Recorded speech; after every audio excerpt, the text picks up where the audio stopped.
আমার নিজের দায়িত্ব, আমি কি খাবো সেটা আমার ব্যক্তিগত বিষয়। সেটা কখনোই মেকআপ আর্টিস্টকে বলা যায়। তোমার খাওয়ানোর দায়িত্ব কোনো মেকআপ আর্টিস্টের না। আরে আরে বরাহনন্দন ভিখারি চোদন, তোর ঘাড়ে আলকাতরা, 1 নম্বরের ফাতরা, ঝাটের মেন্টালিটি, তোর মুখে মুতি, ক্লাসে করে আহ্বান, খিদের জ্বালায় অজ্ঞান, মডেল হলো অসুস্থ, এ বাঞ্চত শুধু টাকা চুস্ত।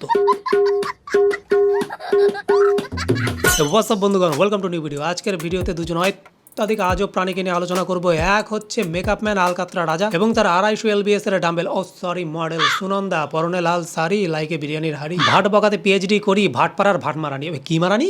আচ্ছা, সে মডেলকে কত দিচ্ছে? আমি 500 টাকা তোমাকে দিচ্ছি। সেই 500 টাকা তার জীবনে, আমার জীবনে অনেক মূল্যবান। আর সে নিজে কত নিচ্ছে? আমি আজকে 40,000 নিতে পারি। এখন তাকে কি করা উচিত? এই মাত্র 500 টাকায় সে মডেলদের কি কি করতে বলছে? আমার এই সাজানোটা তোমার প্রোফাইল থেকে পোস্ট করবে, তোমার সঙ্গে আমি কিন্তু ব্লগ কোলাবোরেশন পোস্ট করব, রিলগুলো তোমার পেজে কোলাব নেবে। এই প্রতিশ্রুতিগুলো সে নিজে হাজার হাজার টাকা নিয়ে অনেক মুয়াদের সাথে ভঙ্গ করেছে, তাদের সাথে প্রতারণা করেছে। এই যে আমি তোমায় দিনের পর দিন টেক্সট করে গিয়েছিলাম, দিদি আমার ভিডিওতে তুমি 8 million, 5 million, 3 million, 2 million views পেয়েছো, সেই ভিডিওগুলোতে তুমি আমায় কোলাব করো, তাহলে তুমি তখন কেন আমায় কোলাব করোনি? তোমাকে আমার সাথে কোলাবোরেশন করতেই হবে। हिपोक्रेसी की भी सीमा होती है। সেই মেকআপ আর্টিস্ট গুলো যখন মুখ খুলছে, ফেসবুকে পোস্ট করছে, তখন সেই ট্রোলিং এই 250 LBS এর মডেল তার 40 কেজি চর্বির বস্তাতে রাখতে না পেরে উল্টো পোস্ট করছে। বাকি মডেলদের কুত্তা বানাইছেন আর হাতির উপরে নিজে হয়েছেন মহারানী। কি মারানি?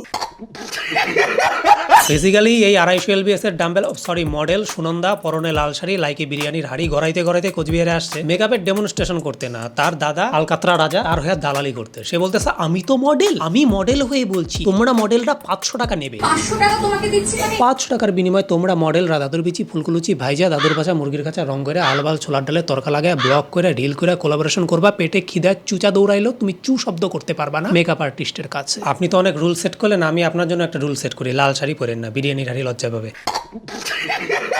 সেটা কখনোই মেকআপ আর্টিস্টকে বলা যায়। তোমার খাওয়ানোর দায়িত্ব কোনো মেকআপ আর্টিস্টের না। আরে খানদানি ঘরের ড্যাশ মারানি ছেলে, এরকম অনেক মডেল রয়েছে যাদের শহর থেকে অনেক দূরে বাড়ি, তাদের সূর্যোদয়ের আগে বাড়ি থেকে রওনা দিতে হয় লোকেশনে পৌঁছতে হলে, বাড়ি থেকে টিফিনটা বানিয়ে নিয়ে যাওয়ার পর্যন্ত সময় হয় না। আর অনলাইনে খাবারের দাম তো জানিস, একটা স্যান্ডউইচ মোটামুটি 200 টাকা, তারপরে যাতায়াতের খরচা তো আছে, আর দিচ্ছিস মাত্র 500 টাকা। বাড়িতে মুড়ি বাতাসা তো থাকে, সে যদি নিরুপায় হয়ে বলে তাকে মুড়ি বাতাসা অন্তত দিতে পারি। খিদের জ্বালা তো তোর ওই 250 LBS এর ডাম্বেল মডেল সুনন্দা, পরনে লাল শাড়ি, লাইকে বিরিয়ানির হাড়ি, সে তো বুঝবে না স্টমাকে পিত্তরস পড়ার আগেই বিরিয়ানি পৌঁছে যায়।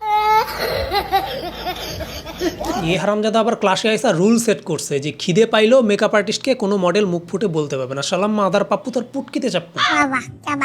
তোমার খাওয়ানোর দায়িত্ব কোনো মেকআপ আর্টিস্টের না। এত পুরো খাওয়া খাওয়ির কন্ট্রোভার্সি।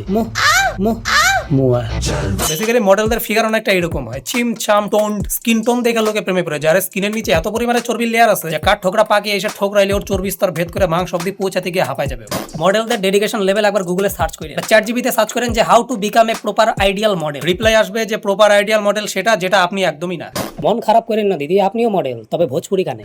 মডেলরা কেউ কিটো ডায়েট করে, আর একটা কি বাড়াইছে ইন্টারমিডিয়েট ডায়েট নাকি, সেসব অনেক কিছু করে, তাদের জিভে তালা লাগানো, আর এর তো ভাই জিভে মনে হয় ভ্যাকুম ক্লিনার লাগানো, খাবার দেখলেই শুইসে নিতেছে।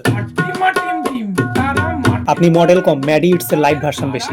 আমি আজকে 40,000 নিতে পারি। আর ওনার পেমেন্ট হচ্ছে 40,000। মাই ডগ ঘেউ ঘেউ। আমি আজকে 40,000 নিতে পারি। আমাদের বাড়িতে যে বিমলা মাসে কাজ করতে আসে না, ও 8টা বাড়িতে কাজ করে, সকালবেলা ব্রেকফাস্ট করে, আবার রাত্রিবেলা ডিনার করে, 400 টাকা করে পেমেন্ট নেয়, 40,000 দূরে থাকে। সত্যি কথা বলতে তার যা ছিমছাম চেহারা, তাকে যদি ঠিকঠাক ভাবে সাজায় আপনার পাশে দাঁড় করায় দেওয়া হয় না, 4 টাকা পেমেন্ট নিতে লজ্জা পাবেন আপনি। ওই 40,000 অহংকার আপনার 40 কেজি চর্বির নিচে চাপা পড়ে যাবে। আর 500 টাকা পেমেন্ট নিয়ে যাদেরকে বিভৎস জ্ঞান মারতেছেন, আপনার ওই অ্যারোগেন্স 500 টাকা দিয়ে ভাঙাচোরা লোহাটিনের কাছে বিক্রি করে দিতে ইচ্ছে করবে। মডেল মানে শুধুমাত্র ড্যামি হয়ে সেজে বাড়িতে চলে যাওয়া পেমেন্ট নিয়ে নয়, মডেলেরও অনেক রেসপন্সিবিলিটি থাকে। যেমন 40 কেজি চর্বির বস্তা ভরা লাল কাপড়ে মোড়া বিরিয়ানির হাড়ি সেজে কোমর দুটো। একজন সাধারণ মানুষের 40 কেজি চর্বি নিয়ে মন্তব্য করাটা রুচির অবক্ষয়ের আন্ডারে পড়ে, কিন্তু আপনি একজন প্রফেশনাল মডেল, সেই প্রফেশনের উপরে সম্মান এবং ডেডিকেশন রাখে আপনার দর্শক বন্ধুদের আপনার চামড়া ও ক্রমবর্ধমান চর্বি এবং অহংকারের ক্রিটিসিজমটাকে আপনাকে স্পোর্টিংলি নিতেই হবে। করতেই হবে। তাহলে তুমি তখন কেন আমায় কোলাব করনি? আমার সাথে কোলাবোরেশন করতেই হবে। আর রাখ তোর সেই তোর কথাবার্তা ঠিক। তোমার যেমন টাকার দাম আছে, প্রত্যেকটা মেকআপ আর্টিস্টেরও টাকার দাম আছে। তোমার খাওয়ানোর দায়িত্ব কোনো মেকআপ আর্টিস্টের না। মানে মডেল দূর দূরান্ত থেকে ট্রাভেল করে আসবে, মুয়ার সাথে সারাদিন থাকবে, সে তার চোখের পাতি টেনে, গালে ময়দা ঘষে, চুল ইস্ত্রি করে, গলায় লাভ বাইট মানে ট্যাটু বানিয়ে বিভিন্ন এক্সপেরিমেন্ট করবে। তারা ঝাঁটু প্রোডাক্ট আর লেন্সের জন্য যদি মডেলের চোখ কানা হয়, সেটার দায়িত্ব তো নেই, বরঞ্চ খাবারও মডেলকে নিজেকে কিনে খেতে হবে 500 টাকার মধ্যে, 500 টাকার মধ্যেই। এই 500 টাকা আমার জীবনে অনেক মূল্য, আমি কি খাবো সেটা আমার। কে আছিস রে চাঁদা তুলে 500 টাকায় ভিখারিকে দে রে, ডাইপার কিনে মুখে পড়ুক, কখন থেকে মুখ দিয়ে হেগেই যাচ্ছে যতক্ষণ মাইকটা হাতে পেয়েছে। তোমার খাওয়ানোর দায়িত্ব কোনো মেকআপ আর্টিস্টের না। এই আলকাতরা রাজা বেসিক্যালি কি করতেছে বলেন তো, নিজের ব্যবসা যাতে 2 টাকা বেশি ইনকাম হয় তার জন্য সে যে ধান্দাবাজি রুল সেট করছে সেটাই নতুনদের উপরে চাপাইতেছে হাজার হাজার টাকা পেমেন্ট নিয়ে। ঢ্যাম না শালা, মেকআপের তুলিয়ার পদে গুজে ময়ূর বানিয়ে ঘোরানো উচিত। মানে এটাও কিন্তু একটা ভালো ডেমনস্ট্রেশনের আইডিয়া হতে পারে। যে মডেলকে আপনি সাজিয়েছেন সে সামনে সামনে হেঁটে হেঁটে যাচ্ছে আর পিছনে তুলি গুজে ময়ূর সেজে আপনি পিছনে পিছনে দৌড়াচ্ছেন। আর্টিস্ট। কারণ সে নিজেই একটা ব্র্যান্ড। ছোট ছোট মেকআপ আর্টিস্ট, বিগিনার মেকআপ আর্টিস্টরা লক্ষ্মীর ঝাঁপিতে টাকা জমি ওকে বুক করেছে। হ্যাঁ, তারপরে সে কোলাব একসেপ্ট করেনি। আর একটা প্রশ্ন, আলকাতরা রাজা সবসময় দাঁতগুলোটা এরকম করে বাইর করে রাখে কেন বলেন তো? ঠিক অলওয়েজ হি। মানে নেইল এক্সটেনশনের পাশাপাশি কি দাঁত এক্সটেনশনের ক্লাস খুলবেন নাকি? আমি জানি আপনার শরীরে ওই একটা জিনিসই সাদা দাঁত, তাই বলে এইভাবে দেখাবেন? আমি নিজে এখনো বলি যে মডেল সাজিও না, পাশের বাড়ির মেয়েকে সাজাও, আগে প্রোফাইল রেডি করো, তারপর আমার সাথে শুট করো। আরে পাশের বাড়ির মেয়ে দূরে থাক, খেটে খাওয়া ছিমছাম স্লিম ফিগারের কাজের মাসিগুলোকে ডেকে যদি মোয়ারা এক্সপেরিমেন্ট করা শুরু করে না, 2 দিন পরে আপনাকে মেকআপের ক্লাসে না চিত্রাহারে ডাকবে ঠুমকা মারার জন্য, তখন মন ভরে মুজরা করে।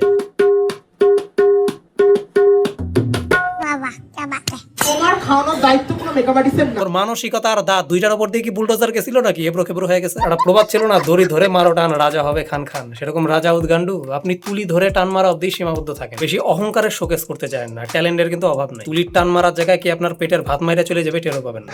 কোচবিহারের সেমিনারে এসে সুনন্দা চক্রবর্তী कुछ बिहार ऐसा कुछ भी बोल के चले जाओगे और कुछ भी नहीं होगा तुम्हारे ऊपर। মুহ। এই যে হোদল কুতকুত মডেল বোল্ড হরপে ইউনিভার্সাল রুল বুকে এই যে একটা রুল আপনি সেট করলেন যে মডেলরা মেকআপ আর্টিস্টের বাড়িতে সাজতে গেলে তারা মেকআপ আর্টিস্টের বাড়ি থেকে 1 বিন্দু জল এবং খাবার কিচ্ছু পাবে না। এরকম অসভ্যিতর জানোয়ার চশমখন নমকরাম বজ্জাত ছোটলোকি নিম্ন মানসিকতার পরিচয় দেয়া ইউনিভার্সাল রুল সেট করার আপনি কে? হোদল কুতকুত মডেল আপনি আর আপনার ওই আলকাতরা দাদা দুইজনেই কি মডেল আর মেকআপ আর্টিস্ট? পৃথিবীতে এমন অনেক মেকআপ আর্টিস্ট আছে যাদের মানসিকতা আপনাদের মতো পানাপুকুরের নিচে তলায় যায়, যাদের মেন্টালিটি আপনাদের মতো ছোট লোকই না। তারা বিগিনার মডেলদের থেকে 500 টাকার জায়গায় 550 টাকা ফিস নেবে, আর ওই 50 টাকা দিয়ে দুপুরবেলা একটু টিফিন আর একটা জলের বোতলের ব্যবস্থা করবে। কারণ মাথায় রাখবেন, এই যে দৌড় ঝাঁপ, মাথার ঘাম পায়ে ফেলা, কাজ কাম সবকিছু কিন্তু ওই স্টমাকে 2টো খাবার দেওয়ার জন্য। এই ফাউন্ডেশন বেসিকটাই আপনারা ভুলে গেছেন, গালে ফাউন্ডেশন মেখে ঘুরে বেড়াইতেছেন। আরে সরকারি অফিসগুলোতেও হাজার হাজার কর্মচারী কাজ করে, তারাও বাড়ি থেকে টিফিন নিয়ে যায় বা ক্যান্টিনে নিজের টাকা দিয়ে খায়। কিন্তু সরকারি অফিসে কোনো এরকম ছোট লোক সুরের নাতি নাই যে তাদের রুল বুকে লিখে রাখবে যারা যারা কর্মচারী আসবেন তারা যেহেতু মান্থলি বেতন পাওয়া যাবেন, এখানে খাবারের আশা করবেন না, জলও পর্যন্ত পাবেন না, বাড়ি থেকে নিয়ে আসবেন, নাহলে বাড়ি থেকে খায় আসবে। এই খাইতে দিব না, এই ভিখারির বাচ্চার মেন্টালিটি নিয়ে ক্লাসের মধ্যে কেউ রুল সেট করে? হাই হোদল কুতকুত মডেল ভগবানের দেওয়া সাদা চামড়ার উপরে আটা ময়দা মাইকা কই রকম খাইতেছে। শুধু অহংকার আর চর্বিটাকে একটু কমান, মেন্টালিটির মান একটু উচ্চ করে। কারণ মনে রাখবেন চামড়া কুচ খাইতে বেশি সময় লাগে না। আর এই ধরনের ছোট লোকি মার্কা ভিখারি কথাবার্তা এই হারামজাদাগুলো বলছে কোথায়? আইসা রাজার শহর কোচবিহারে। হায় রে, মনটা এসায় আপনাদের সারা জীবনের খাবারের রেশন পিঠে বাইন্দা সাগর দিঘিতে স্নান করে আপনাদের বাড়ি পাঠায়। আপনাদের যা মেন্টালিটি দেখতেছি, আপনাদের বাড়িতে যদি কোনো অতিথি আসে হাতে করে যদি কিছু মিষ্টি বা ফল বা কিছু না নিয়ে আসে, আপনারা কি চা খাওয়ান না? ছোট লোক মোহ। তো বন্ধুগণ, আজকের মতো ভিডিওটা এখানে শেষ করতে চলেছি। ভালো লাগলে লাইক শেয়ার সাবস্ক্রাইব করে দিও। কোন পার্টটা সবথেকে বেশি ভালো লাগলো জানিও। আর হ্যাঁ, ভিডিওটা পুরোপুরি এন্টারটেনমেন্ট পারপাসে বানানো, কাউকে পার্সোনালি হেড দেওয়ার কোনো দরকার নেই। দেখো, শোনো, বুঝো, হাসো, হালকা মেকআপ করে শুয়ে পড়ো। মুখে লাপা ময়দা, তার আবার কায়দা, লোকের নিচ্ছে ফায়দা, আবার এদিকে বলছে ও দা রাজা দা আমার কমিশনটা।